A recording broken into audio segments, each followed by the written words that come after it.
Boa tarde, bem-vindos ao nosso canal, bem-vindos ao nosso Evangelho no Lar. E antes de começarmos, vamos sentando confortavelmente em nossos lugares. Não podemos esquecer do nosso copo com água, nossa jarrinha, para que a equipe espiritual possa fluidificar a nossa água ao longo do Evangelho. E a leitura que foi retirada hoje, aleatoriamente, foi o capítulo 9, Bem-aventurados os mansos e pacíficos, e caiu no item 9, a cólera. Eu costumo dizer que o Evangelho, quando tiramos aleatoriamente, normalmente é algum conselho para aquele momento em que estamos vivendo.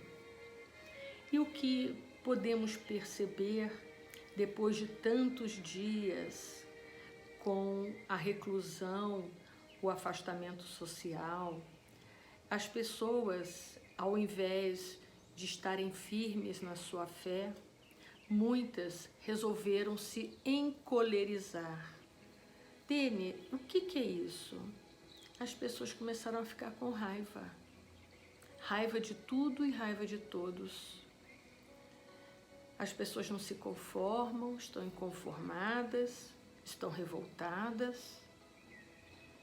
Muitas reclamam, mesmo presas em casa, continuam reclamando. Outras resolveram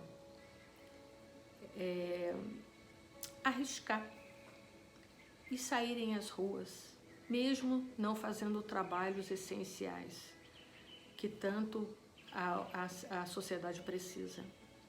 E aí, quando eu tirei agora o Evangelho para a nossa leitura, saiu a cólera. Um espírito protetor, Bordeaux, 1863. O orgulho vos leva a vos julgardes mais do que sois, a não aceitar uma comparação que vos possa rebaixar, e a vos considerardes, ao contrário, de tal maneira acima de vossos irmãos, seja na finura de espírito, seja no tocante à posição social, seja ainda em relação às vantagens pessoais, que o menor paralelo vos irrita e vos fere. E o que acontece então? Entregai-vos à cólera. E isso é bem verdade, é exatamente isso que nós estamos vivendo essa semana. Procurai a origem desses acessos de demência passageira que vos assemelham aos brutos, fazendo-vos perder o sangue frio e a razão. Procurai-a e encontrareis quase sempre por base o orgulho ferido. Vejam que a espiritualidade diz que ter raiva, ter cólera são acessos de demência passageira. Não é acaso o orgulho ferido por uma contradita que vos faz repelir as observações justas e rejeitar encolerizados mais sábios conselhos? O que a Organização Mundial da Saúde anda falando? Desde que começaram os casos na Ásia, a coisa tomou vulto, virou uma pandemia, de epidemia virou pandemia, quando ela acaba envolvendo vários países até atingir todos os países do mundo como uma pandemia, né? E não é exatamente isso que muitos de nós estão fazendo. Ficamos chateados, com raiva, e vamos rejeitando os mais sábios conselhos. Lembra que Jesus falou? Ajuda-te, que o céu te ajudará. Se a gente não fizer a nossa parte, se a gente não se ajudar, como vamos esperar que o plano espiritual magicamente nos ajude, né? Até mesmo a impaciência, causada pelas contrariedades, em geral pueris, decorre da importância atribuída à personalidade perante a qual julgais que todos devem curvar-se.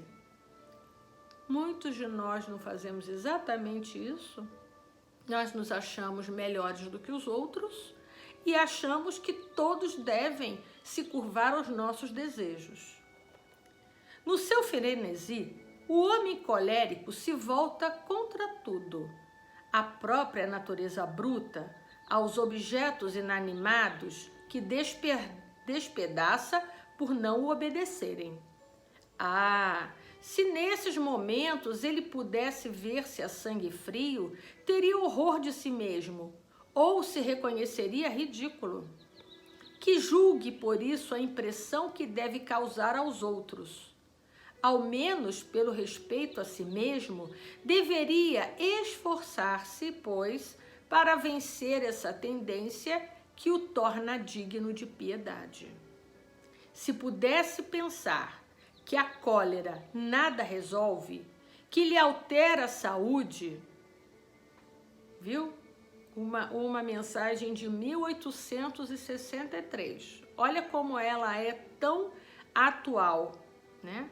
Ele diz aqui que se a gente puder pensar que a cólera nada resolve e ainda prejudica a nossa saúde, veria que é ele mesmo a sua primeira vítima.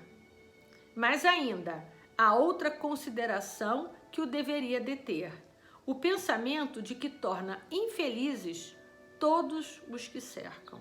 Porque quando você está com raiva, você é como se nós estivéssemos poluindo todo o ambiente à nossa volta, fazendo com que esse ambiente se torne carregado. E as pessoas que estão à nossa volta vão sentir esse tipo de energia. Se tem coração, não sentirá remorsos por fazer sofrer as criaturas que mais ama? E que mágoa mortal não sentirá se num acesso de arrebatamento cometesse um ato de que teria que recriminar-se por toda a vida?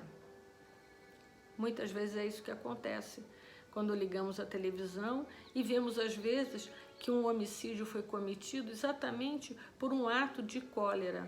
E muitas vezes depois a pessoa se arrependeu.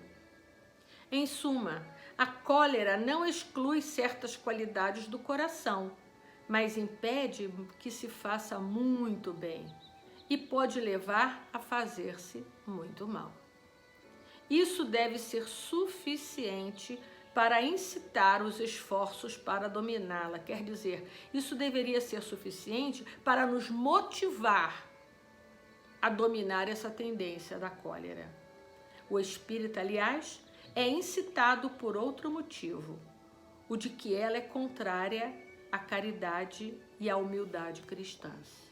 E ainda vou acrescentar mais uma coisa. Nós atraímos para nós espíritos desencarnados no mesmo calibre que estamos vibrando.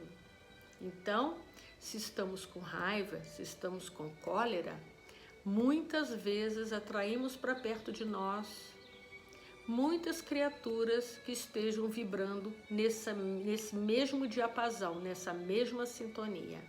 Então, vamos tomar cuidado. Vamos procurar manter a higiene mental. Estamos falando o tempo inteiro de lavar as mãos, de nos assear, a parte de higiene física é fundamental? Sim, é fundamental. Porém, nós estamos alertando para a higiene mental. A higiene mental, nesse momento, se faz tão importante quanto a higiene física. Então, nós vamos pensando sobre isso até amanhã, quando vamos retornar aqui ao nosso Evangelho. Obrigada mais uma vez por ter nos acompanhado. Aguardo você amanhã no mesmo horário para o nosso Evangelho no Lar. E se vocês souberem de alguém que esteja precisando, podem compartilhar o meu canal. Até amanhã, se Deus quiser, e ele há de querer.